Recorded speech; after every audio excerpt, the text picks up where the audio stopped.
It's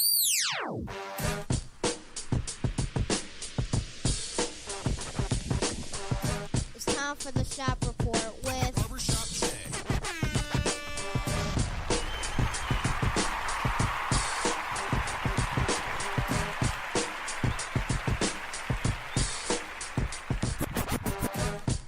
What up, sports fans? Welcome to the Shop Report. I'm Barbershop Jay. I'll be your host for the day. Here's what's happening.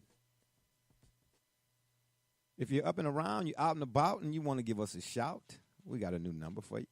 That number is area code 267-687-0026. Once again, the area code is 267-687-0026. Joining me on the show today is none other than my cat from the NYC, a.k.a. Rucker Park, Brother Richard.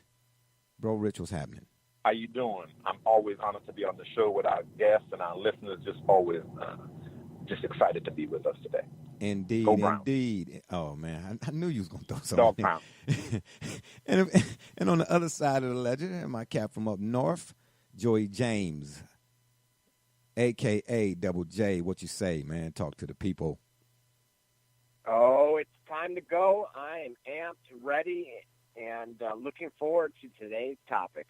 Hey, Brother Rich, he sound like when we was kids, man. You know how the whole shoe thing. My shoes make me run faster than you. He was like, I'm ready to go. I got all my pro kids, baby. On your mark, and said, go. All right, let's give him a heck of a show. Let's do that. Up first on the ledger is not necessarily a topic I looked up or researched or whatever the case may be to discuss today. It's just one that just kind of came to my head because I saw in the Cleveland Plain Dealer a couple of days ago, you know, this whole deal with Bryce Harper and I think it was Machado or whatnot just got me to thinking about baseball in general. You know, as I said to you, Brother Rich, before, my grandfather is the one who really introduced me to sports. He taught me how to read a box score or whatnot, and he was a Cubs and an Indians fan. And we used to sit – that was our bonding thing, man. We used to sit in front of the TV and watch football, baseball, anything that was sports-wise, especially, you know, that wide world of sports and that boxing. And we got a little bit of boxing we're going to get to here as the show goes on. But it got me to thinking, though, you know, so this baseball thing, I kind of grew up on it as well. Who and what has pushed Major League Baseball to the back of the line as America's pastime? Double J, we'll start off with you. Well, you know, unfortunately, I'm going to say it's the era that we're in. I would say it's a culmination of all aspects of life. You know, baseball at the time, again, all you needed was a bat, a ball, and a glove. No matter how poor or rich you were, those were relatively affordable. They, you know, lasted. I'm sure the quality of the product lasted for decades. However, you fast forward our time, we now have modern technology, and unfortunately, the demographics across the board, well, the same individuals in the same areas that once picked up a ball and a bat are dropping that same bat and glove and picking up a different ball. Now, presently, thanks by and large to the initiative to put basketball courts in the inner cities at the time, this would have been in the 80s, Mm-hmm. it has changed the landscape and the focus for professional sports. Interesting. No, the NFL, no doubt to their, you know, they've shot themselves in the foot time and time again, where instead of it being a pigskin at this point, it is now a round basketball. And again, as you and I have both discussed, Brother Rich included, that if we can change that narrative to that worldwide ball, which is for folks that way above our pay grade, that's their job at this point, to get a soccer ball into these kids' feet. But at the time, for the time being right now, that sport is now basketball. And that is why you're seeing such a change. Look at the size of the venues. The basketball requires very little space, Yeah. Baseball, you need that huge diamond in field. Unfortunately, again, when you start talking about inner cities and the demographics and just the cost for a plot of land at this point in time, baseball is unrealistic. Yeah, got you. Indeed. Brother Rich, what about you? I will follow up everything Double J said by seconding everything he said. And the only thing that I think I could add to that, to his commentary, is in support of it by saying, when you look at the dynamics of baseball, another element of it is that in basketball, you don't have to go to the minor leagues and spend 55 years and then wait till you get this. And, and you don't have to do with the NBA, as he said, the equipment, it's not. You don't have to deal with those things. In baseball, you got to play little league, and you got to have this, and your parents got to have money for a bat and the glove and the bat and the uniforms. But let me ask you this: all these kind of things. Let me ask you this though. Well, when you say, yeah, I guess you're right. You as far as your parents got to do X, Y, and Z. Oh, yeah. absolutely. Yeah. I know people that played little league baseball, and it's a very expensive endeavor. It's very expensive to play, to get, and now you got a child that's playing baseball, and I don't know what a good baseball bat costs nowadays, but the equipment, let's say you got a catcher, your child is a catcher. Yeah, no, it can be pricey. The glove by itself can be pricey. To be on, absolutely, to be on the teams and then you go through that process, and you're not necessarily going to find out whether or not you're going to quote unquote make it until much further along in your career. You know right away by the time that young man is in 9th grade whether he's a chance to go play college basketball. You know right away. They're picking them up much earlier than that. But just saying, you can do all of that in preparatory command in your backyard.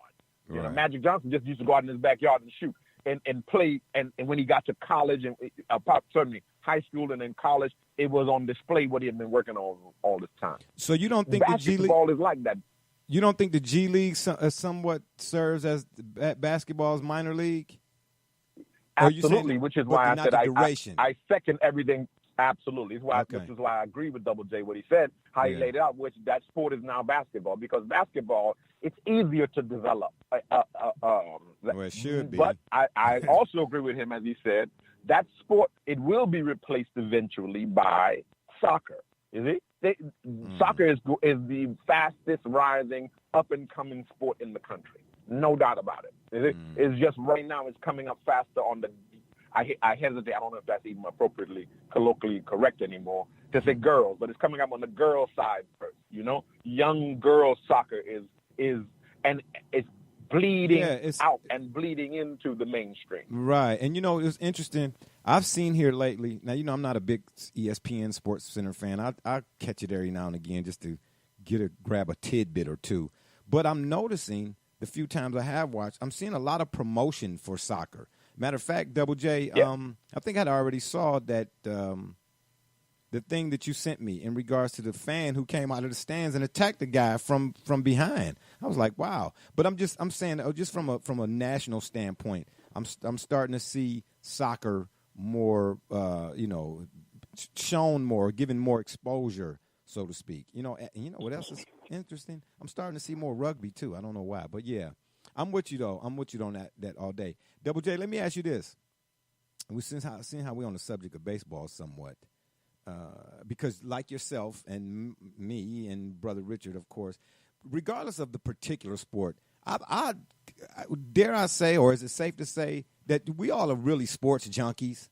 Now we might have our favorites, but I don't, when I was growing up, I was willing to play anything that were competition was involved. You know what I'm trying to tell you? I was just a competitor. But let me ask you, both of you all, what's your favorite baseball movie? And I'll say mine's The Sandlot. Nothing tops The Sandlot. I know The Natural, won, a Toiletry Award or whatever the case may be. I know, my bad, Robert Redford. But The Sandlot was the one for me. Double J, what about you? if you have one.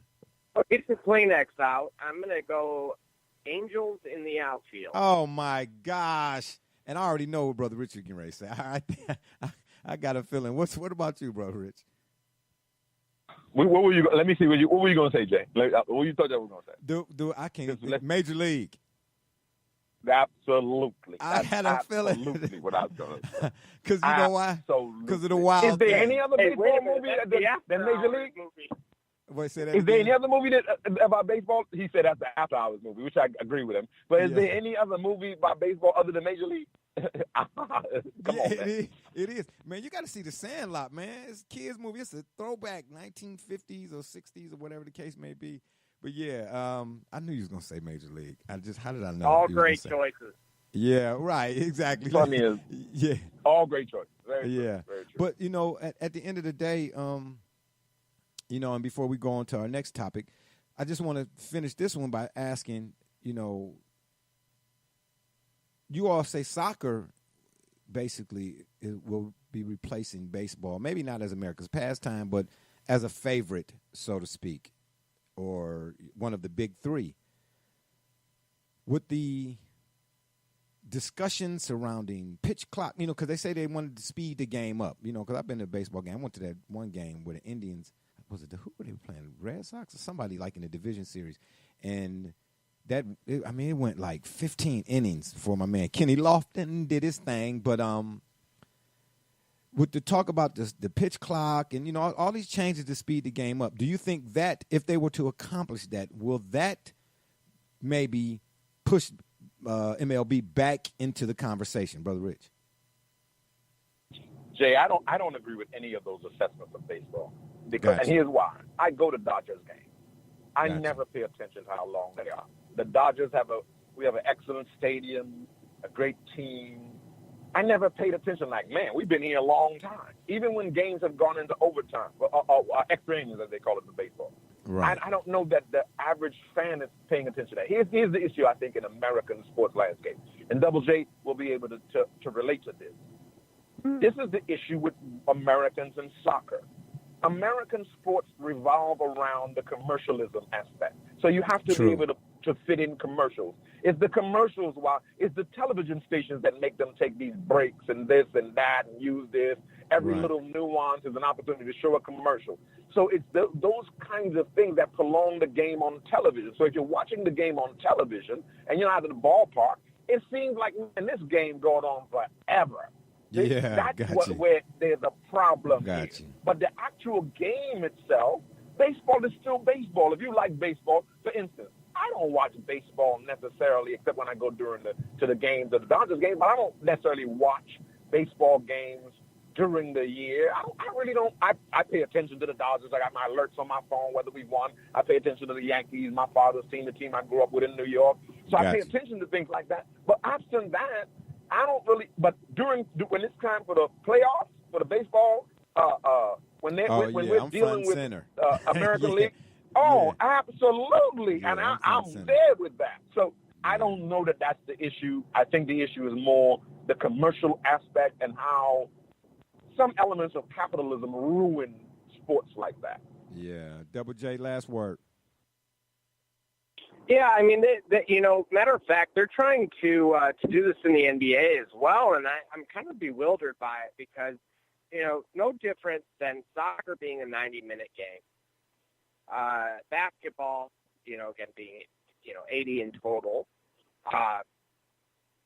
I just don't understand why they feel this need. I understand the concept of instant gratification at today's stage in the game. Right. From a digital standpoint, that is a monster that we created that everybody's trying to adapt to. Yeah, but see, hold your thought. See, that's the problem. Not us, but they've changed. Instant gratification has replaced substance. Go ahead. Well, correct. But there's ways around that. And now here's the thing. I've done media buys in the past as a marketing owner. And, of course, the rate will vary. But it's something that I would encourage everyone, including the listeners, to pay attention to.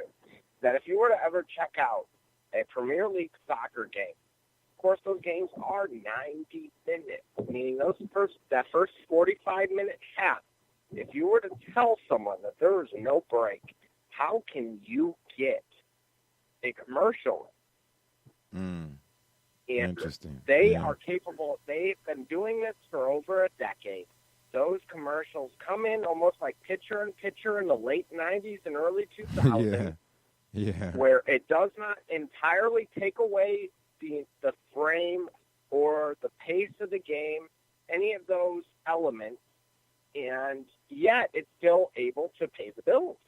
And so, my thought process at the time was, if we were able to do this in other platforms, think YouTube, you're watching a video, hey, by the way, here's the stats, without stopping what you're doing, you still can get the engagement that the advertiser's looking for.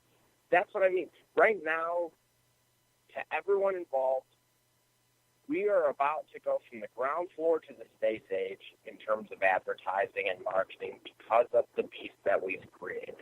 And it's not always about being first, but those that accommodate to this, the best will be successful. And that goes all the way from whether it be a particular sport. Ideally, I'd love to see it in the NCAA during March Madness, because otherwise, to deal with the same mundane stuff where you hear the radio guys saying, "Come on, Big Ten, get off the floor," because they're still waiting until they get the all clear that the television commercial has now finished up, that they can move and allow the game to resume. Gotcha. And we're all on the same page that we are. We're all over it, but if someone's able to be innovative, and we're right there, it's right in front of them. We'll be able to not only, accommodate both parties and be a win-win. And it'll set advertising and marketing and sports for the next 10 to 20 years. And that's a nice segue into our next topic here. You talk about March Madness and NCAA and basketball and things of that nature. Have you all seen this, the story, I guess you want to call it, or this case where the judge that ruled, a judge ruled against the NCAA in this antitrust lawsuit? It was on ESPN.com and the Wall Street Journal. I have not. I can't say I saw it. Yeah, well, I got it here for you all. Of course, the header is the judge. Judge rules against NCAA in federal antitrust lawsuit. And it's saying here, like a little subheading, they say the ruling was a win for, a group of or a handful of former college basketball and football players. But what I find interesting is they say it may have been the best loss imaginable for the Athletic Association and its motto. Brother Rich, what you say to that? Well, they're going to lose some more. And again, it's becoming quite clear that the NCAA is an authoritarian bully that has gangstered the landscape of sports, what they call, quote, unquote, college athletics, you see. And really, this is just some gangsterism foolishness. And they're going to lose more and more of these things as better cases are put forward, where you're not going to be able to hide behind amateurism. It's just too much money floating around and too many cases and too much history here. So I'm not surprised that they have taken a hit. I also am not surprised that the hit, we don't hear about it, because you're not going to take them down easily. They're going to have to be that you got to chop them down with several blows. So I'm hoping for straight rebellion before I hope for any court. I'm really hoping for some athletes to get to the Final Four one day and say, look, we are not going to play this. We're not going to play. We're going to sit it out until we make redress right now on what's really happening for those who are coming behind us. Yeah, I would like to see that, to be quite honest, because it's that bad right now. It really is. Yeah, what's interesting, you say to use the term amateurism, if you would. All the money that's being raked in, but the terminology that's being used as a means to justify the money's being raked in, but not being split with the folks that is being raked in off of, they use amateurism. It's almost like having you funneling all your money in the Swiss bank accounts, dummy accounts. You know what I'm saying? You know, that's how you hide it, you know, and be able to keep all the stuff, the money you done ripped off from folks. Because that's really what it is to me. It's a rip. You're ripping folks off. Oh, yeah, I can make millions of dollars, Chris Webber, off your name. If, you know, and it don't even have to be your name on the back of the jersey. We just know that number belonged to Chris Webber of Michigan. But you can't make that. Go let your next door neighbor buy you a cheeseburger if you want to. You know what I mean? We imposing fines and violations. Yeah, you know, they say I particularly like the fact that a judge and the words that they use in association with, the NCAA can no longer limit compensation or benefits for college athletes to those related, quote unquote, to education. Am I correct in saying, right, you get what I mean? You know what I'm saying? Am I correct? And it's from the Wall Street now. You know, they don't just pick up a story and put it out there just for, you know, its and giggles. You know what I'm saying? So am I to understand or am I correct in interpreting this to mean, you know, it ain't going to be like, no, okay, we making millions and you be okay with, you know, we giving you a free education. Is that what they're saying there, Double J? Well, you're absolutely right, but it's finally someone that is quote-unquote woke enough that, you know, are ultimately in tune with both parties.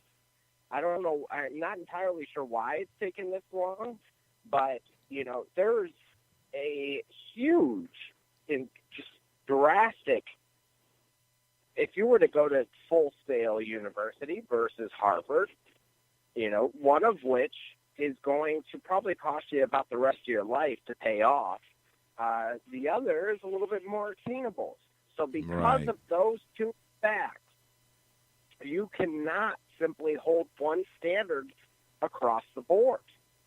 Yeah. You know, and I find that interesting. I don't mean to cut you off, but you just said the Full Sail and versus Harvard. You know, a lot of people I talk to, man, people that are in school or going to school, young people, middle-aged, whatever the case may be, going back, they're picking these, Brother Rich, you're familiar with the Tri-C. They're picking they local community colleges. Absolutely. You know, I got a guy in particular who, you know, he wanted to go get a CDL or whatnot. And he looked up what it cost at a truck driving school. He's like, man, I ain't going to have enough for allowance. But he went to, they got a program for doing so at Tri-C here. And he was like, oh, man, I'm going to go there and get that, and I have enough money left over for groceries. You know what I'm saying? So a lot of people are picking small schools, man. You know, and he's going to get the same degree and be able to do the same thing with that degree. Without a doubt. Absolutely correct. Exactly. You know, absolutely correct. Yeah, well, me personally, you know, I've always asked this question. I just could never figure out. Well, early on, as I was growing up, you know, as I've said before, you know, your mind is not as developed as a youngster as it should be anyway when you become older. So, you know, that whole NCAA thing, you know, I was just caught up in the Big East, watching Georgetown and St. John's, you know, and DePaul and all them go at it. But as I got older, man, and I really started doing this sports talk thing and, you know, doing research and so on and so forth, I just always asked myself the question, I just could never figure out why the NCAA is needed for what? Can either one of you please tell me, am I missing something here? Why are they needed? And I said, on a couple episodes back, you know, I think schools should start basically policing themselves, cut them out altogether. And I'm with you. It'll be a fight to do so because they're so entrenched. You know, they've been around, you know, my gosh, their roots got to run deep. You know, this NCAA as a governing body, if you would. But, I mean, come on, man. We can put a man on the moon. We can figure out a way to get rid of them dudes. Why are they needed? Double J, why is the NCAA needed? For what? Well, I mean, yes, you always need a governing body regardless because there's a lot of money exchanging hands. However, they've taken that and they 10x'd it. They Grant Cardoned it, if you will. And they said, well, wait a minute. We can be the representation for these student athletes. We can be that Drew Rosenhaus for them, at least for a few years. And so that was the angle that they saw, a double down effect where we can rule not only over just the universities as a whole, but we can also represent the student athletes as a whole. And that is where the system is broken. Now, we both understand that the compensation aspects of this is going to be very difficult, and let's be realistic. I don't care at this stage in the game. I really don't. You know what? You've had 20 years to figure this out in the modern era, if we will. Okay. Yes, we 20 understand years in the modern era. In the modern era. Yeah. Mm-hmm. Yeah. And so, go ahead. yes, we get it that the University of Alabama's, running back should be compensated more than Morehead State. Okay. However, again, they keep using these unilateral numbers in terms of their early discussions. And yeah, it doesn't make sense. They're finally realizing that, we cannot just systematically control this, that each player is going to have, a different value. Oh, i.e. the NFL, Yeah. i.e. the NBA. Oh, welcome to the modern era, NCAA, and it's time to put on your big boy pants and do what's right, not only for these universities, but for these student athletes that are putting in the blood, sweat, and tears for the last 16 to 20-plus years. Yeah. It's time to pay them. Yeah. Congratulations to Purdue too on doing what they did on the hardwood the other day. But Brother Rich, we'll give you the last word on this NCAA thing, man. Well, I'll only follow up with, and I can only co-sign what Double J was saying. I'll add one more i.e. the real world, where when you work at this job, you don't make the same money as that person over there because the work requirements are different. They make more money over here. Or when you go to this list and you say, a Lexus is passing me right now on the street, but right next to that was a Ferrari. That car costs more than the Lexus. If I go to the Ferrari lot, I can't go thinking I'm going to pay Ford prices. When you go, when you're attached to an institution such as Alabama, Michigan, programs where 100,000 people are seated, Ohio State, we can call the roll. But even programs like a UCLA or a USC that hasn't been quote unquote good for a few, but are big enough and have enough booster support, where you're gonna tell me that Duke's basketball program is equated to Cleveland State? Come on, let's be realistic. I don't expect somebody playing for Cleveland State to understand, and their jersey right now does not have the same value as Zion Williamson, but the NCAA won't even let Zion Williamson sign and autograph his own goddamn jersey. You're making it that difficult. Excuse me. Yes. But that kind of stuff. Yeah. No, I'm with you on that. That's just real talk right there. Please excuse the French fries. Yes, but that's in the heat of the moment. I understand. Yeah, but you got to understand, we've all been there. We've all been recruited. We've all been told the beautiful lie, if you will. Yeah. And all of which, this is what is feeding that beast. That we're ultimately going to slay them because we've lived it. We went through all of their shenanigans. We heard the outside voices. I'm tired of this. Zion Williamson should not play another game. That's right. Of course he shouldn't. But here's Coach K, who has the 30-year pedigree. You know what, Coach K? You know what? Are you going to write me a check for $22 million? Oh, that's right. You're not. Got you. Yeah, and that's real. That's what you're asking me to lose. Because I'm currently an active player on your you're asking me to sacrifice so that you can add another to the annals of your coaching. It's about doing the right thing, guys. That's what it comes down to. And we're done with the gimmicks. Well, guess what? We're done with the games. History repeats itself, and there used to be once upon a time a such thing as what they call it, principle. And that needs to come on back, standards and where's that line at anymore? Can we redraw that line? Because my gosh, it used to be a line you didn't cross. That's what I thought. Yeah, bring back a principle. All right, for our next. That was one time. Yeah, for our next topic, if you would. Now this Lakers conversation, I had to throw some Lakers conversation there, but we're not going to do all the drama and so on and so forth. At least not to the full kit and caboodle. Even though this was a year ago, LeVar Ball had some comments. I particularly picked this subject today. I'm not a big fan of Luke Walton. I'm not a big defender of him, whatever it is. But right is right. What's right is right, and what's wrong got to be addressed. I believe all of the conversation in regards to Luke being, not all, but a lot of it, in regards to Luke being a terrible coach and he don't know what he's doing and so on and so forth, yada, yada, yada, blah, blah, blah. I disagree with it for the most part because we really don't know what kind of coach he is or should be or whatever because they don't. Magic made this move. Now all of a sudden, you done flipped your timetable. You know what I mean? We talk instant gratification. But I don't like y'all putting it on Magic. Magic didn't do it. Magic is not the problem here. I don't like when people use that language. What did Magic do? Magic gave LeBron a contract. Magic signed the guy that was y'all telling me is the GOAT. What did Magic do? Why are people putting Magic in this? What did Magic do exactly? Okay. Well, wait a minute. I'm going to disagree here. I'm going to say Magic go ahead. That's what I'm trying to hear. What did he do? Tell me what he did.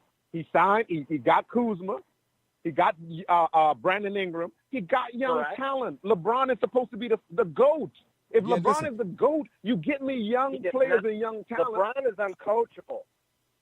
We know that. Okay, now tell me he did that. Tell me that he shouldn't have brought LeBron. But again, at that time, we know LeBron is uncoachable. But again, LeBron is in his 16th year. He's past the point of whether or not LeBron is. We know that he's Double J. You've been on this program. Jay, you've been on the program. We've been on this program. When LeBron first went to L.A., some of us said, he's going to ruin the young players. This is what he does. Yeah. He cannot play with young talent. He only comes to destroy young players. Fact. Okay, well, let me say this. I'm glad you asked me, what did Magic do? Let me elaborate on that. I'm not bashing Magic per se, because when Magic first got there, so to speak, and he started putting all of this, and they hired Luke Walton, and they start getting the play. I'm like, I see what he's trying to do. He's trying to bring that Showtime Lakers and the philosophy and how they ran to wins and so on and so forth. He's trying to bring that to this squad. But then LeBron was out there. And that's why I think he got ahead of himself. I'm not mad at him. I'm just saying I think he got ahead of himself. I said maybe not the last show, but a couple shows back, the Lakers freed up however that goes about so much cap space, and they had room for 2 max free agents or whatever the case may be. So I'm cool with him wanting to go, okay, I got these guys over here. I need to add some extra whatever to the gumbo. It should have been Paul George. Paul George would have been a better fit. Huh? Paul George didn't want to play with LeBron. It couldn't have been Paul George. Magic is not responsible that Paul George don't want to play with LeBron. Nobody wants to play with his ass. I'm saying instead of. It should have been Paul George instead of. But again, how is that Magic's fault? That Paul George found out that LeBron was going to sign with the Lakers, and he said he's not going to do it. No. Okay, so let me ask you this then. But y'all are invoke. I'm defending Magic Johnson here. I'm not defending. I'm specifically on Magic Johnson. The issue was, and people are raising in them. Why y'all bring out Magic? If Paul George says, I want to come to the Lakers, but he finds out, hey, Bron coming to the Lakers. I told you all this, Jay. We had these conversations. I said, man, nobody want to play with him. So when he said, everybody knew that Paul George wanted to come to L.A. When he says, I'm not coming, I'm going to stay in Oklahoma City because I hear Bron is coming. How, if he don't sign for that reason, how is that Magic's fault? How do we lay that at Magic's doorstep? No. Okay, let me ask you this. Could he have not signed LeBron? Part I want to get to is what was the Magic? Could he have not signed LeBron? No, he could not have. No, he could not have done that. How is he not going to sign LeBron? Now, if LeBron says, I want to come play for the Lakers, and everybody wants LeBron, Magic is not going to say no. Yeah, he's not going to say no. You can't come to L.A. Okay, so let me ask this then: if you Magic and you got a choice between Paul George and LeBron James, and we talking a basketball, making a basketball decision, you still say you get no LeBron? again, but No, but Jay, again, you keep going to that. It wasn't Magic's decision. Magic didn't make a basketball decision. Magic. Okay, all right, that's fair. Paul George on his own decided I will not click, just like Kawhi Leonard on his own, just like I told you all of this, just like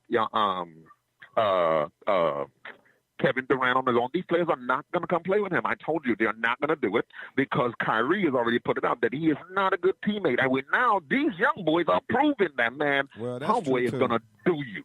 That's true too. That's true. Why would I want to play with that? Yeah, I understand That's the issue that we need to deal with. It's his agent that went out there and put out the Anthony Davis thing. His agent did that. Not Magic. Do you feel like Magic is the one that had to go clean up his foolishness? Right. Do you feel like, though, that now that things have transpired the way they did, Magic ain't shaking his head like maybe I shouldn't have done that?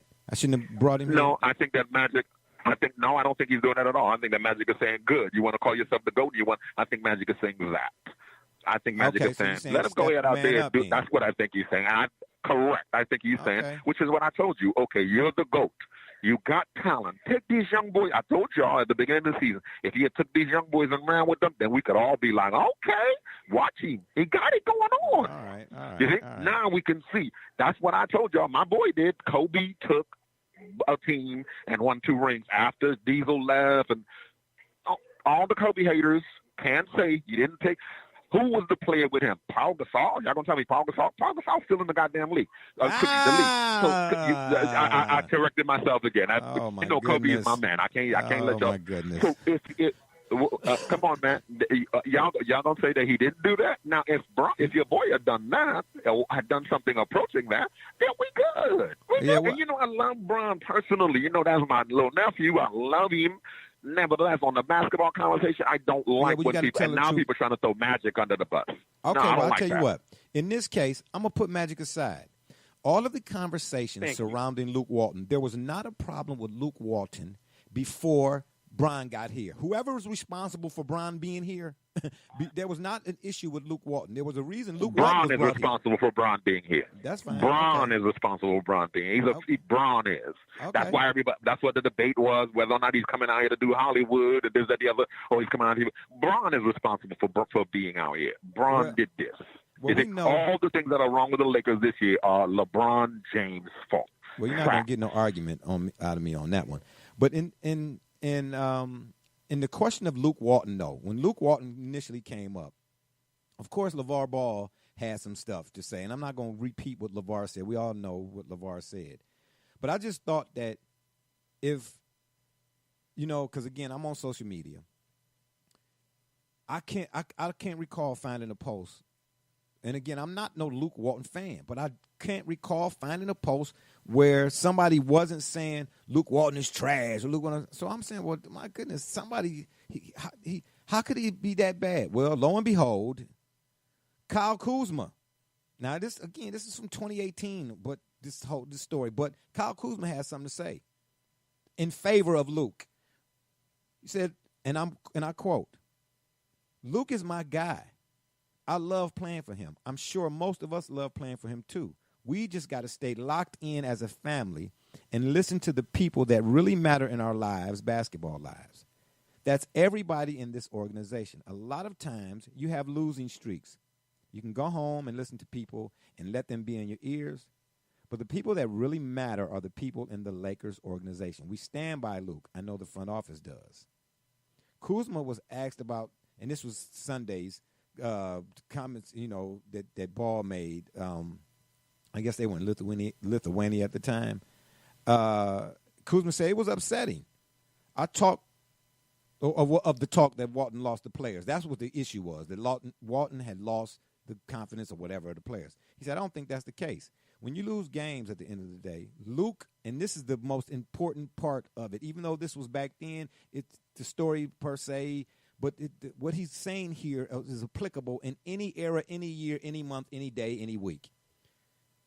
I don't think that's the case. When you lose games at the end of the day, Luke isn't the one going out and shooting 2 for 15, turning the ball over, having turnovers, or missing free throws. That's us. Let me stop right there. I've had this conversation in the barbershop that I go to and in barbershops everywhere else. When we have these conversations about outcomes of games or what didn't go this way in that game. We're discussing these games. Everybody wants to point to coaching first. I cannot stand that, period. Because here's the deal. I'm not saying coaching doesn't matter. But what I'm saying is, if the Lakers lose, Luke Walton is to blame. All right? But when the Lakers win, why is he the last, if at all, to get any credit? Double J? And that's any other coach. Explain that to me. Yeah, I mean, that's the misinformation of a fan's mindset. Okay. That's what it comes down. That's when you have corporate guys that want to, and honestly, I'm a little bit surprised across the board because realistically, no matter what industry or profession you're in as a whole, when you succeed, it is a top-down approach. It is never a bottom-up approach. You never won because of one individual that's on your staff. You won because of the process and the plan that the organization from the top down, again, not the bottom up, instilled in place and ultimately executed. Okay. Brother Rich, go ahead and have your say, because it's a little bit more to this. I don't have any problem with Luke Walton at all. Again, I'm just being quite frank with you gentlemen today as it relates to this. I don't understand how the Laker problem gets put on anybody other than LeBron James. When everything that we can point to with the Lakers this year can be pointed right back at him, what he did. Even the conversations he's having about the coach right now, that's him having that conversation. That's not anybody else having. That's LeBron doing that. That's LeBron's crew saying. It's already been put out that LeBron's crew. Let me ask you Luke Walton. that. Go ahead, Double J. What you say? Any of the professions or jobs that you've had, when there was one individual that spoke out, good or not, regardless of their performance, but it went against what the policy was, what generally happens to that individual? Well, they get nixed. If but they're here's not the deal, LeBron James, they get siphoned off. Exactly. You know, if they're not LeBron James, if they're not the person that's running the league that can make and that can do pretty much hand over fist, end on end, anything they want to do. Normally, you get rid of that person because they're not a part of what you're trying to do. It's clear he can't. When he comes, and we understand, he comes in like a tornado. He takes charge and control and wants to run everything because he's been dubbed and is anointed a king. And so, as all kings, he wants to have his own court and court gestures as well. And any coach for him has to be a court gesture. Imagine the foolishness of us hearing that Ty Lue is Ty Lue is on deck to be brought in. You're going to bring in Ty Lue. You almost killed Ty Lue with the stress of not wanting to listen to the man and wanting to run the team and run rotations. Come on. Why is Kuzma saying that? He's not saying that for Luke Walton. He's saying that against LeBron James. He's saying, look, y'all let this dude come in and just ruin the dang team. And we're just supposed to deal with this. That's foolishness. Yeah, and you know the Lakers season is on LeBron James. Yeah, it's on LeBron James, the supposed GOAT. Yeah, and you know what else is interesting? I like the fact that Kuzma is speaking up for him as well.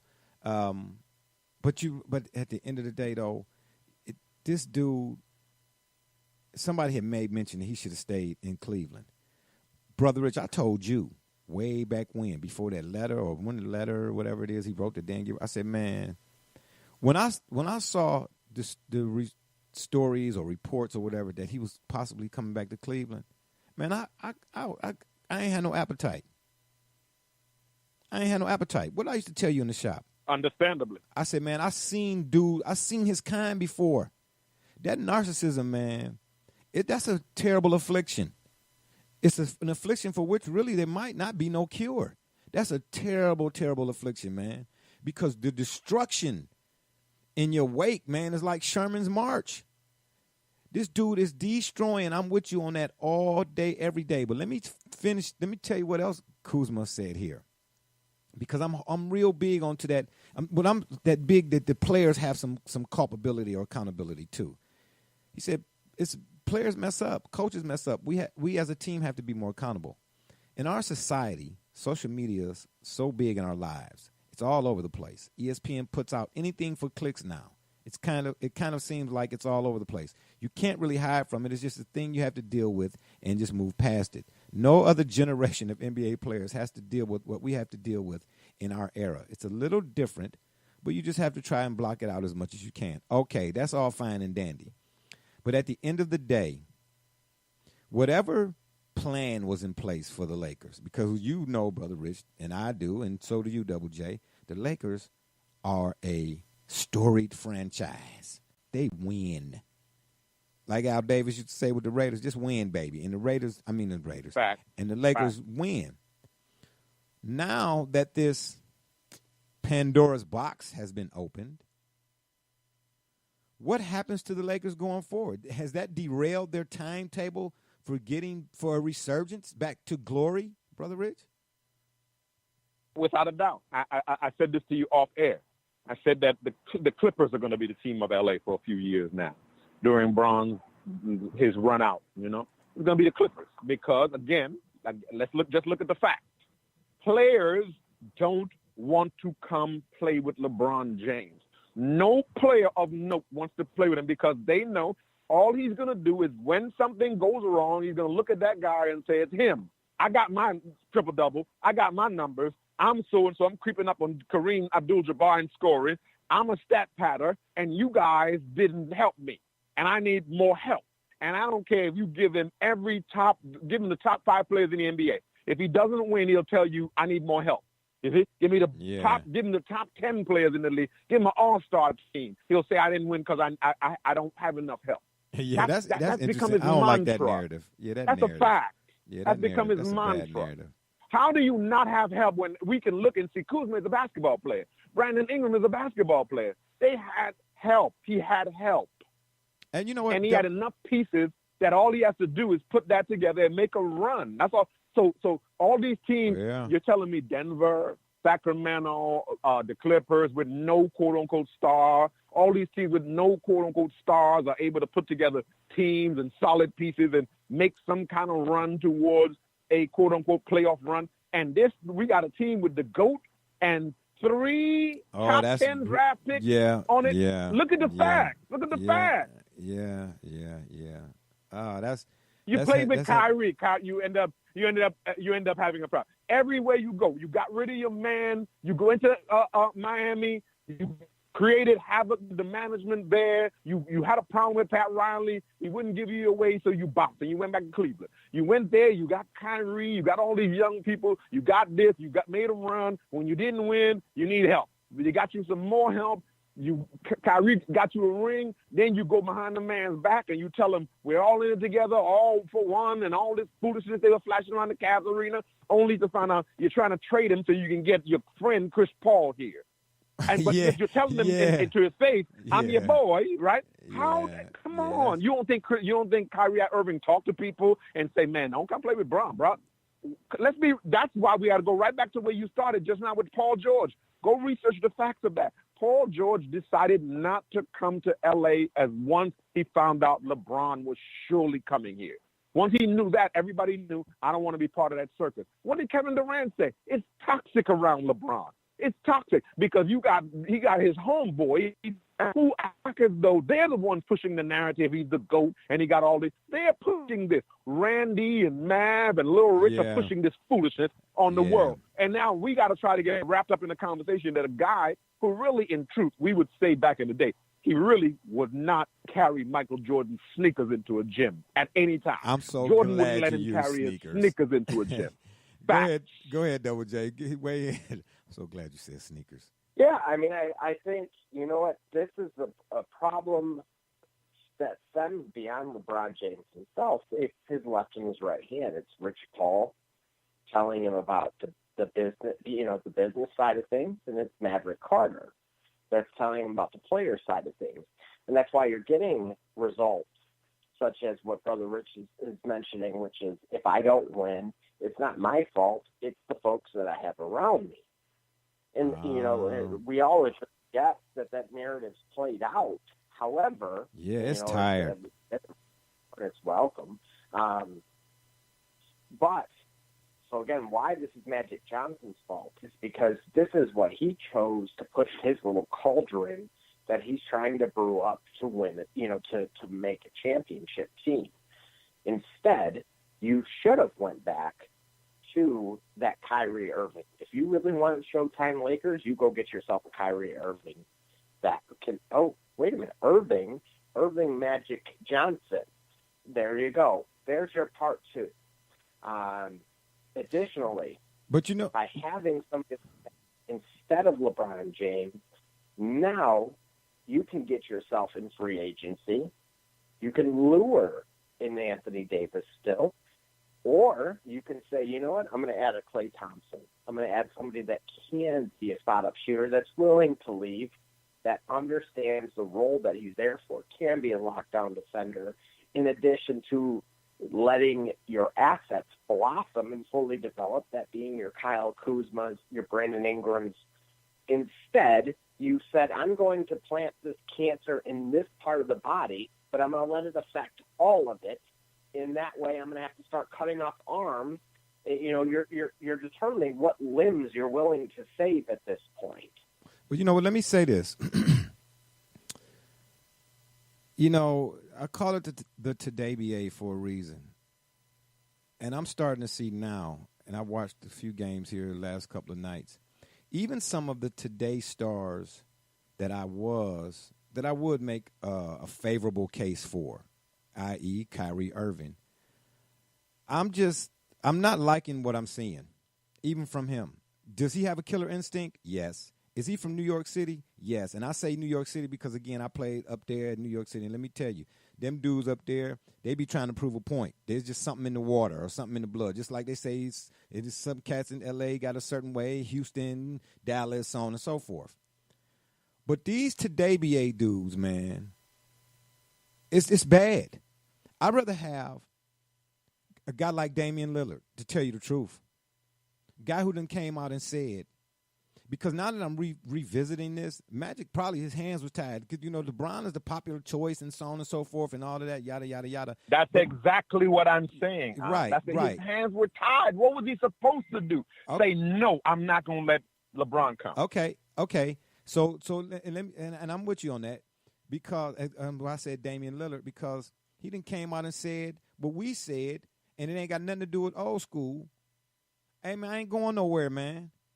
If we all on the same team, who gonna play against anybody? Who gonna play? Who we gonna do? Just have pickup games all day? How we gonna determine how better we all should be? No, I want to play against somebody who hungry on the other side that don't want to join and do all that kind of stuff or whatever. I seen Kyrie, man, and it's no way in the world. And Brother Rich, we done had this conversation about Kyrie because when he challenged Kobe, I thought that was okay. That took some your knockers, okay? But when this dude got 18 dimes in a game, man, and then he come out 6-7 games after that and got 5 and 6, that's unacceptable. Period. That's unacceptable. If the game, because I had a guy tell me that the game has evolved. He's talking about the NBA. And I looked up what evolved meant. And I'm getting ready to look it up here now. Bear with me. So I can get it right. How do we spell that? E-O-L-L-L. Yeah, got you. All right. Yeah. Evolved. Developed gradually, especially from a simple to a more complex form. And then I said to the guy, because at the time I knew the definition to say to him, I said, man, no, if anything, the game has devolved. No, it has evolved. The game is different. The game has changed. That's not enough to saying that. How has this game gone from simple to complex? What's complex about it? There's nothing complex about basketball. First of all, we make it complex. But what do you see today that they tell you, oh, man, it's much more difficult? Nothing. These dudes, we talk about instant gratification. They want to what? More, but do what? Less? That's not complex. Huh? Oh, we can't play 82-game seasons. Oh, these guys going out and getting hurt. Oh, they break a thumbnail. Oh, they get it. But they bigger. They stronger. They faster. They better. They more athletic. They more skillful. Based on what? It is appalling to watch a guy with Kyrie's talent do all of that. He'll go do a dipsy-do when it's unnecessary. Go get the layup. We get it. You got skills and all of that. But you're not. It's no way in the world, man. You got point guard, the acronym next to your name, and you ain't getting averaging 18 dimes a game. Because if these guys are so much better than them guys were then, if nothing else to say that, to indicate that, the numbers should be twice as great from everybody, especially, okay, not from everybody, but especially from the stars. Huh? How you so much better than them guys back then, but you averaging what they averaging? The game ain't involved, man. It has not evolved. It has devolved. Some of these dudes that's supposed to be all pros, or I'm saying I know that's football, but you give all NBAs or whatever the case may be, they just as tear. They cry. I have not yet seen a guy like De'Aaron Fox come out his mouth and say nothing to the tune of what Kyrie and guys like Bron and Kevin Durant and all of them didn't say it. I'd rather give me De'Aaron Fox. Is my point. These dudes is trash, man. Some of your game stars are trash. Their style of play, anyway. So yeah, it's on Bron, but it's on Kyrie too, and all of them and guys like that. And I hate to have to even say that about that dude, man. But I'm telling you right now, I don't think the Celtics gonna go nowhere. I don't think the Lakers gonna go nowhere. I thought for a minute the Lakers would make it. I don't think, because these guys are so much. The diva-ness is what I'm getting at, man. Brother Rich, can you recall a time in the NBA when you did watch it where the diva-ness was at the level that it is now? Well, see, again, let's go right back to today's GOAT, if you will, scapegoat. It's LeBron James. This is his era. This is what will define his era, the diva-ness. Remember, we came right out of the era of Allen Iverson. This is coming off of Michael Jordan's moving away out through the game. Right. We got Allen Iverson. We got Kobe Bryant. We had some hitters now, and then we got to the era of super teams, and then we got to the era of LeBron calling the shots and the kinging of LeBron, the crowning of him as the king, and then somewhere out of the blue, he wins a ring, and somebody starts. Really, we find out now it's his own inner circle. Starts the conversation that, wait a minute, this guy is really the GOAT. And people are saying, hold on. We jumped over all these people to say he's the GOAT. And I want to throw this out here before we move. And I just want you and Double J to think about it. Our listeners, consider this for a minute. I believe that Magic represents a segment of basketball players who are happy to see what's going on right now for this reason, that they don't like and appreciate that a young man was brought and elevated over all of their accomplishments and what they have done. And this is why you hear the conversation right now about how people dislike LeBron in L.A. and how he's not catching traction because of things like that. Okay. All right. Now, that's a very, very fair and very, very interesting point. Double J, go ahead and have you say. I'm going to double down exactly on what Brother Rich said. I really have, unfortunately, I can't add anything to that. I mean, he has summed it up perfectly. It was a mic dropper? That was a mic dropping moment for Brother Rich? I'm glad we ain't talking about the Browns. It wouldn't be no need for me to say nothing. I'll just let him do the show. Next show. Yeah, got you. All right, up next, of course, I like to add in an element that is not necessarily about sports. And, we call it no sports intended.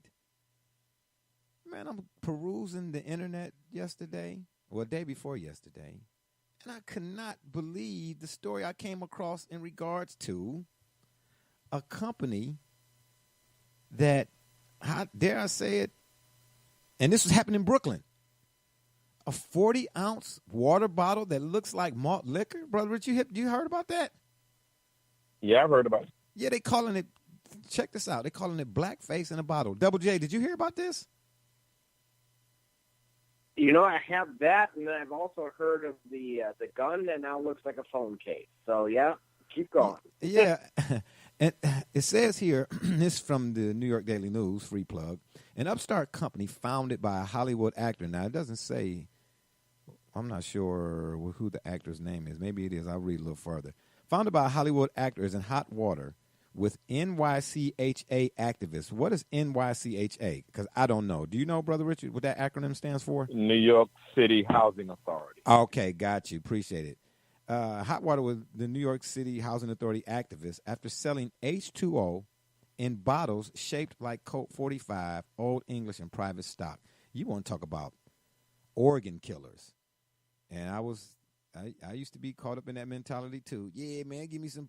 But that's, never mind. That's a story for another day. Beverages, these three are, historically targeted to generations of people in black neighborhoods. Now, don't shoot the messenger. I'm reading here, okay? I didn't come up with this. I'm just reading. Ounce Water, here we go. Founded in 2015 by Sons of Anarchy star Theo Rossi and his wife Megan, is trying to reach urban communities by selling the drinking water with the tagline, "Get Ounced," and a hip-hop influenced marketing campaign. Brother Rich, go ahead and have your way. Well, that just continues the long line of insults that have been hurled at our particular, our African-American community by various products, brands, marketers as of recent. Hold up. Now, let me stop you right there. Mm-hmm. Name me another culture, okay? Because on here, it's either true or it's not. Name me another culture that could be insulted to this degree and it not be backlash from here to China. And not just backlash. I don't know any. Okay, continue. Because we're telling the truth here. That's what I'm trying. Absolutely. Having said that. Okay, got you. Mm-hmm. Yeah, got you. Double J, you want to weigh in on this? I think this is obviously where we are. Well, yeah, I mean, first and foremost, it's disgusting. Let's be realistic here. Mm-hmm. To say, and that's putting it lightly, as a minority, by definition, to say that your way to reach my community is by putting it in a liquor bottle. Mm. That's the only way you can target me. And then as you're going to use influencers that are now going to drink H2O out of a liquor bottle. That's the only way that you can reach me. That's what whatever marketing company that you use to crowdsource and said, what would get you to drink more water? Well, how about if it were shaped in a liquor bottle? I think it's cheap. I think it's tacky. I think it's disgusting. And I think that these people need to really embrace the communities across the country, do a little bit more fact-finding as to what motivates, quote-unquote, us to actually act. And I promise you they would have came up with something entirely different. Brother, indeed. Brother Rich, let me ask you, I mean, forgive me for asking my own DAQ, my DAQ, my dumb asked question. But if you are Ounce Water Company, where's the how do you come? Where does this come from? Where's this thought to do this? Where's this derives from? That somewhere in you and some board of, because I'm sure. Oh, okay, I got you. Thanks, Double J. You get what I'm saying, though, Brother Rich? I mean, absolutely. I was going to use the language of low-hanging fruit, but it's the same thing. That's the same, by definition, the exact same thing. Ignorance. They went for the lowest hanging fruit. Okay, let me come up with the dumbest thing I can think of that I can, at the same time, think is a marketer's silly, wet dream. And here it is. Let's come up with a 40-ounce bottle and say, that sounds good. That'll sell. Okay? Yeah. Just low-hanging fruit, just ignorance. Just ignorance. Yeah. And I don't need to ask this dumb question either, but I will. This ain't going nowhere. This type of stuff ain't going nowhere, is it? We'll never see the end of this as long as the earth is spinning. You think? Fact. Double J? Double J, you still with us? Exactly. Fact. Okay. Got you. Fact. Got you. Give me a second here. We got a caller on the line here. Let's see who we got calling on the line. Hello. I have to call in. Okay. This is Juan from Texas. This is Juan from Texas? Hello? Yes. Yep. Yeah, I got to call in. This guy that whoever made that water has to be, I mean, basically, I'll explain it how I would feel being Mexican. Got you.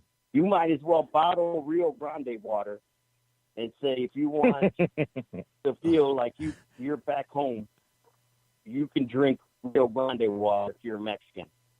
Wow. I mean, man, that's how I feel about that.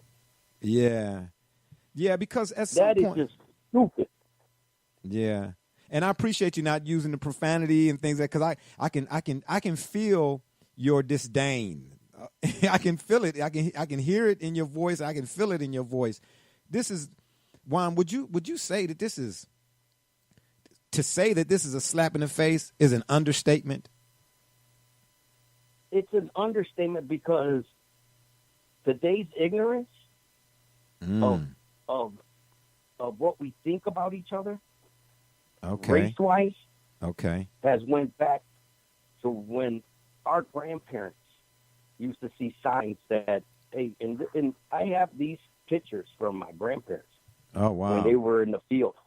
Okay. And it would say Mexicans, whites only for drinking water, and then it'd say Mexican and dogs only water. Yeah. And people today want to think that never happened. And, you know, that's why I said history in the United States does not want to be taught. They're afraid of it because they think that there's going to be backlash. But if you don't teach people what has happened in the past will represent in a different fashion. But it'll come back to bite you.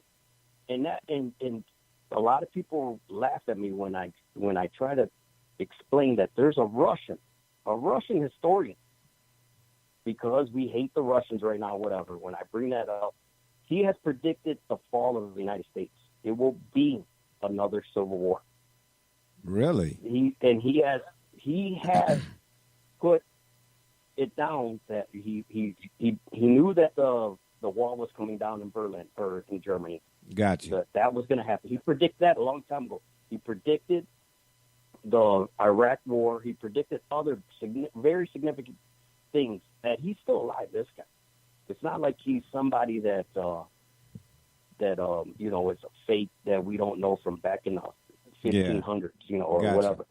This guy is a historian, and he's predicted like great things. Even China's change in the way they do business with the rest of the world now. Yeah. And my point is that he has predicted that the East Coast will be back to the way it was back in the 1700s when they first discovered the United States. That will separate Texas, Florida will separate. California will become its own state. Texas will be its own state. And the Midwest will divide between. And the South will be its own in a few states there. But he said there will be another sort of like the war. Gangs of New York, huh? With Leonardo DiCaprio and them. Yeah, they're going back to the 1700s, huh? Well, like I said, I mean, history will repeat itself if we don't teach people the significance of what has happened to make us all feel a part of this country. And there were great people, and Martin Luther King, Cesar Chavez, and there's a lot of people that don't get the credit. We try to hide the fact that even happened. Well, we don't even want to. Well, at least here you're giving them credit. Juan, I want to thank you for the call. We don't have much time left here, man. I appreciate you for listening as well, too, man. You're picking us up all the way in Texas. That's very, very. I'm very, very appreciative of that, man. Anytime we broadcast in here, man, you definitely have a window, if you would, to call back in. I appreciate your call, man. And you have a good one, all right? You too, brother. Thank you. Yep. Yeah, that was my man Juan from Texas. Do you all agree with what Juan's take on the subject was? Absolutely. Great commentary. Great comment. Yeah, I think so, too. I'm not going to disagree with anything that he said. I will say this. If there is, to his point, if they want to ignore the past, yes, it will repeat itself. However, if we're in the midst of that, if I were Russian and I were trying to sabotage or let the U.S. demise itself, I would plant the evidence of the past to educate the individual that it really represents and will hit home to allow that. You allow the implosion. Yeah. And whether that's where it's come from or it's just because there's enough of us that are educated that can speak to change. We don't need a one single Martin Luther King or a Cesar Chavez anymore because it's not represented by the 30, better yet, I'll go 300,000 plus to 30 million across the board in the United States that will be willing to join for that particular cause and share the same voice. They are at a very difficult, yes, the country as a whole is you get it slaps in the face, such as this water company. Yeah. Well, I've always said, and not just when it comes to sports, but just in life in general, man, nothing is completely left up to chance. When we get to talking about, things like the stock market and, again, with sports, outcomes of games or whatnot. Now, there might be some pure moments and whatnot, but for the most part, man, nothing. I don't believe in luck. I don't, or leprechauns or not. And I'm not trying to be offensive to nobody, but I don't think stuff just happens to be happening. And then if you want to say, oh, it's preordained by the, I mean, fine. I'm just simply saying I don't think things that life, sports, whatever it is, I don't think things, sports in particular, things are completely left up to chance. All right, our last topic for today's show, and gentlemen, as always, good stuff, and I want to thank my man Juan again for calling in, is none other than Shawn Porter's victory yesterday over, I didn't think he would defend his title or whatnot against this Yordenis Ugas, but he has some, Shawn Porter did, and he's right here from Cleveland, so anytime, and I'm still the sweet science, I told you all, is boxing is still, in my blood, if you would. So anytime I see Shawn and boxing, and them two together, and I just got to say something about it, What I thought in particular was very interesting in this case is that Shawn has called out three of the top fighters. Well, I don't even know if they could be. If Manny, do you all consider, yes or no? Do you all consider Manny Pacquiao to still be one of the top fighters in boxing, regardless of weight class? Yeah. Sadly, yes. Yeah. Right. Okay. Yes. I like how you put that. Well, anyway, Shawn called out. You said. What you say there, Double J? Yeah. Well, I would go with main marketers. Yeah. Yeah.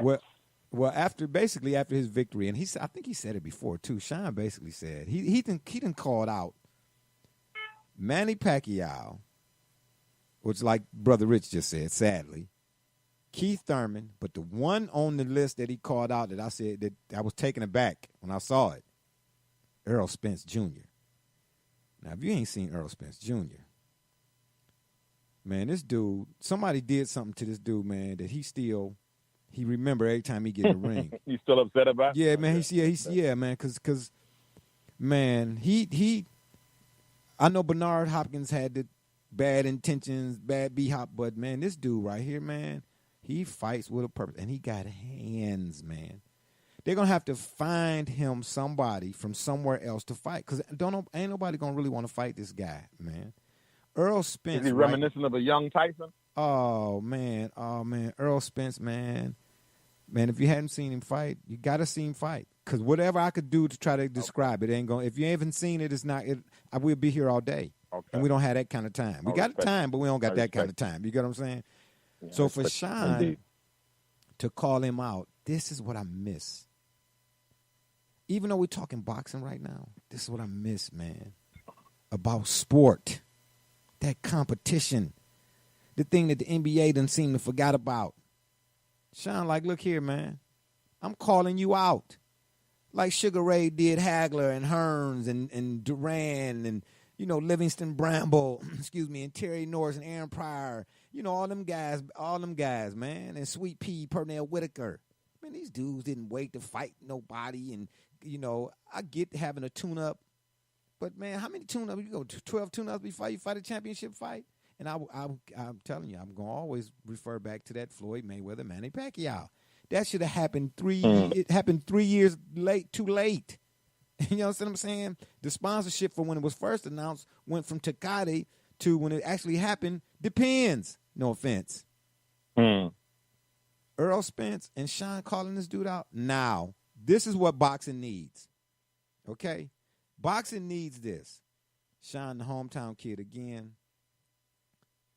Is he the boxer that Spence is? I don't know from a technical standpoint. But Shawn don't back down. He don't back down from nobody. Everybody I ever seen him get in the ring with. He a problem for them because he don't stop coming. You know what I'm saying? And again, on the flip side, Earl Spence, man, the boy, for his size, man, he hit. Man, when he hit, man, it just make you ever, and I'm going to use this analogy, and I'm not here to offend nobody, but you ever been watching a movie or watching a sport and you see a guy get kicked in the hoo-hoo, do you know what I'm saying? The hoo-hows, you know what I'm saying? The high, what they call them, you know what I'm saying? The woo-ah, you know what I mean? Yeah. And it make you say, you know what I'm saying? Like, that had to hurt. Man, when Earl Spence hit somebody, man, when he be like, oh man. I look, the guys he drop, you see him going over there and be like, how many fingers? Tuesday, the fighter will say, and I'll be like, oh yeah, it's a wrap. Yeah, it's a done deal. It's a done deal. So I say this, I don't know when it's gonna happen, if it's gonna happen, but the fact that Shawn is calling these guys out, I say the heck with Keith Thurman or Manny. Fight Spence first, and let's get it on, baby. Ain't that what Mills Lane used to say? Let's get it on. That's what he said. Yeah. Double J, what you say? Would you like to see that? Would you like to see Shawn fight Earl Spence? I'd love to see that. You know why? Because I love the real fighters versus these pretty boys, as I like to call them. The good old boys network that have crept, they've earned their way. I mean, I won't take that away from them because, again, that's something that comes with time. However, our boy is ready to take that next step. He's ready to join that network, and all it takes is one more knockdown. So who's going to take that fight? The young gun versus the good old boys network. And you know what? He's going to lay out. I don't care which one decides to join the club. Honestly, I would prefer that it be Pacquiao because I want that on his resume. Better yet, he deserves that on his resume. Hold it. I laid this dude out. Hold it. You say that Shawn deserves Manny on his resume, or Manny deserves Shawn on his resume? Oh no. This is Shawn. Okay, got you. Know why? Got you. I want him to ultimately have a nice one-on-one candlelight dinner with Mr. Floyd Money Mayweather. What? Come on out. I want him to wear the buff. I don't think Floyd's coming out of retirement, man. I don't. I think Floyd is done. If the price is right, Floyd will listen. And you know what? I'd fight for free just to lay him out if you are Shawn. That's really what it comes down to. Yeah. You know what? Lay Pacquiao out so you get his attention. Okay. Then say go ahead and be a politician full time, I'll fight for free. Yeah. We'll go pay-per-view for free because that's what it came down to, the love of the sport. Oh, yeah. That's what Wild World of Sports was for me. Versus everybody else. And I'm telling you now, Vegas would have a field day with it. Corporate sponsorships would have a field day with it. But in order to get this fallacy and fantasy, you got to take down Manny first. Really? That's the first domino in all of this. Absolutely. You got what? We finally, ladies and gentlemen, we finally have a real fighter. And I guarantee you, he's going to get Oscar in his heels, his red bottoms. He's going to get his attention as well. Yeah. Well, I don't know. I mean, you make a compelling argument. You do make a compelling argument. But I say if Shawn, if he do, because all it would take is one of the three to agree to fight him, and it's on. Now, I mean, boxing, and the politics, they've been around since the early. When did boxing start? What, 1814 or whatever it is? So there's been politics since day one. Yes, but in today's politics, it's coming down to finances. Well, Well, don't it always come down to money, though? Don't it always come down to money? Well, I don't. Well, so Only you when you're not a real fighter. Only when your window's closing. This young man right here has got it. Okay. His window is wide open right now. He has no reason to go tunnel vision yet. Okay. All right, that's fair, Brother That's Rich. why Go. it was not one. It was not one dimensional in who he called out. Okay, I got you. All right, that's fair. Yeah. So of the three, let me make sure I got you straight. Of the three, you would want to see Shawn fight who first? Pacquiao, right? Personally, I'd prefer Pacquiao because at that point it leaves the window just as wide open. All right, and Brother Rich, have you seen Errol Spence fight? I have not.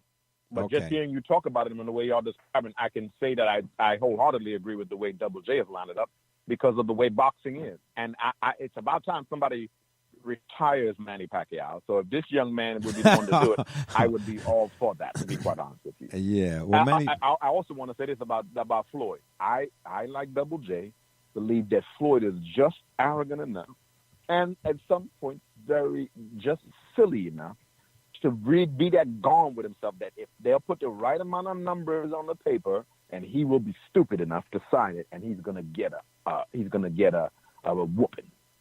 You know what? And by you saying that, I want to ask both of you all this, and Brother Rich, we'll stay with you on it. What is it about a guy that goes on in a sport maybe a little longer than he should? Is it mentality or is it money? Money. Money. And when in that case, in his case, in most cases, it's money. They stay a little too long because of money, and in his mind, remember his mantra is easy work. So in his mind, if I can go in the ring and fight somebody with Pacquiao, he made $300 million allegedly. Some say the fight was worth $1 billion. So if I can go in, I wouldn't be surprised at that either. Some guy I just automatically think I can knock out because he's a young guy, and I'm gonna go in there and beat him up for $300 million again. And he says, "Well, that's easy work. I'll go in and put in some work in the gym. I'm still." Because we talked about this on the boxing program that you had. You all laid out and showed how the landscape of what boxing was and what it is now. You just articulated the history of it, and we can say people don't really talk about boxing like that too much. Is the old guard? Is this? Is that? So Floyd pretty much thinks, can't nobody deal with me. There's still nobody out here that can deal with me. So I haven't even seen this young man you're talking about. So it's a little arrogance and a little ignorance there at work. No, at the end of the day, excuse me. When you get a chance to check Errol Spence out, then you can have a private conversation. You know what I'm saying? And then we'll do another boxing symposium maybe. But see, you're a purist, James. That's the difference here. Yeah. We're doing it. The perspective that Brother Rich and I are looking at this on is no longer just for the purists. We're saying that our fighter. I mean, first and foremost, a guy from that represents Erie in the Midwest lays out a worldwide phenom. Yeah, but is he still though? See, that's the question, man. Is Manny still a worldwide phenom? I don't think so. Absolutely. No, he's not. I'm sorry. Until he's fighting in Flint, Michigan, yes, he is. Oh, my gosh.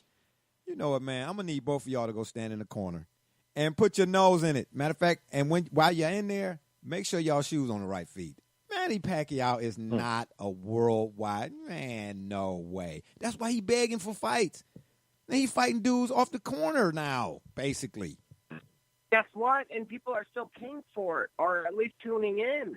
Yeah, well, the money still follows.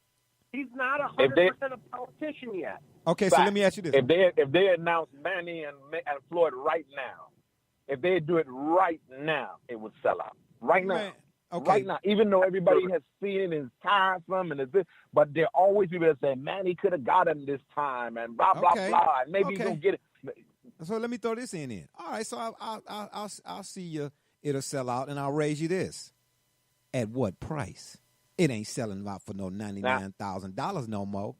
And if it don't sell out for anywhere near that 99, this so-called everything everybody wants to see. I disagree with that. Because you might not buy it for $99, but the people who are hoping that, yes, I want to see hope against hope. I want to see Floyd get knocked out one time, and I really believe Manny can do it. I'm going to buy it. And the Manny fans, and remember, when you're talking about boxing today with pay-per-view, you're bringing the whole entire Asian market with you. The gambling, the numbers that are the Filipinos gamble heavily. I'm glad you. So you're talking about gamblers. You're talking about all these kind of things that are involved in a Manny Pacquiao fight. It's way more to it than that. And of course, he's fighting because he's like you said, he's not yet a full-time politician, but he is a politician, and he's using that money to undergird what he's doing. Well, he should be a full-time politician, that is. Because at the end of the day, I don't disagree with you on his backing, the Asian market and so on and so forth, because they generate dollars too, and I get it. But at the end of the day, man, anybody who's watched Manny Pacquiao's last 2 fights, and I ain't about to go into who he was and all. I'm just saying, if you watch Manny Pacquiao's last 2 fights, and you watch this exhibition that Floyd put on with this Japanese whatever guy, man, the eye test don't lie. Father Time, these dudes are, their records might be still young, but these guys are not, they ain't young, man. Manny Pacquiao and Floyd Mayweather combined is 177 years old. Now they might bring whoa. Here's where look. But guess what? Floyd Mayweather, as of his last fight, dropped someone that's half his age, right? Maybe almost. So that's all you need. No. We're not talking about how old they are. No. If they're signing their name on that dotted line, they're as qualified as you and I or anybody else that is willing to say, I'm going to take that beating. Just like we see the memes about, would you take a 2-piece from Tyson right now or in his prime for $1 billion? No. Fact. No, I wouldn't. Because guess what? You ain't going to be alive to spend it. You're not. I'll buy new teeth. No, I said you're not going to be alive to spend it. I'm just saying. You know what I mean? But I got you. I'll leave some to my estate, I guess. But no, I'm not taking that. Yeah, I'm not jumping out of a plane at 50,000 feet neither. You know, I'm afraid of heights. Cleveland Heights, Shaker Heights, I'm afraid of all the heights. Now I don't mess around. Keep my feet on the ground. Now I can't do nothing about a mudslide or, what they call a sinkhole. Ain't nothing I can do about that. But yeah, no. Look, like I said, at the end of the day, we all got an expiration date, but I'm not sending no invitation. These guys right here are not. I don't understand y'all on this one, man. I really don't. I'm a purist. I don't understand how you don't understand us, Jay. Because look, you again, you're a purist, but I'm just a fan. I'm not a boxing person like that. I'm a fan of those sports. Nevertheless, I'm telling you, when you did the program, we talked about where boxing is. They're selling tickets. They would sell tickets again because there is no boxing anymore that we know. There is no, who is it, Deontay Wilder? Okay. They're trying to bring, quote unquote, the heavyweight division and the sport back. But absent that, the last 20 years in boxing has all been about Floyd Mayweather. Any tickets that have sold have been around either you support him or you desperately want to see him lose. And the person who has been mentioned the majority of the times connected to him in the last 15 years, whether the fight was early, late, on time, right. too late, they too old, has always been Manny Pacquiao. And so, unfortunately, the sport is in such a place and state where these are the 2 most recognizable names yet in the sport until we emerge 2 fighters or a group of fighters who begin to take that excitement and we begin to focus our attention on them. Until such a time, it's always going to be Floyd running around telling you just pay $200,000, $250,000 for this watch, and I'm on this private plane right now, and I got money, and I'm so rich, and then so people are saying that there's the element that watches that and says, man, I cannot wait for somebody to knock him out. Because remember, there's still a conversation about 40-0 and 41-0 Right. and whether he's going to ever decide to try. And those of us who believe he's just arrogant enough and he's just stupid enough to think that he can do this and do this and do this, I believe, like Double J alluded to earlier, he's just going to be silly enough at some point in time to say, you know what, I'll take it, because some promoter is going to be smart and say, you know what, we're going to give you $350 million to do it. And see, okay, so then with boxing willing to do anything to put itself back in a state of relevancy, ultimate relevancy, I still have a question on if it is Manny and Floyd again. I don't see how, based off the last fight that they had and any other fights that been involved both of them, that you can put they not gonna put no $99 price tag on that, man. Even the casual fan ain't gonna pay for that. Not this time. And in that instance, it's gonna be what? If it's not 99, because it's not gonna be 99. So let's say what? 59? Is it really worth that? 39? I'll check my change jar. And at that point, let's say it is 39. Did boxing win in that case? Did they accomplish bringing itself back by not being able to tight? They wouldn't do it for 39, Jay. They wouldn't do it for 39. They're not going to do it for less than $79 a night. You know what I mean? They're going to do it. They're going to come in somewhere at that price point and hope to sell. But look at it from their vantage point. If I can come in at $79, right? Mm-hmm. But I can sell.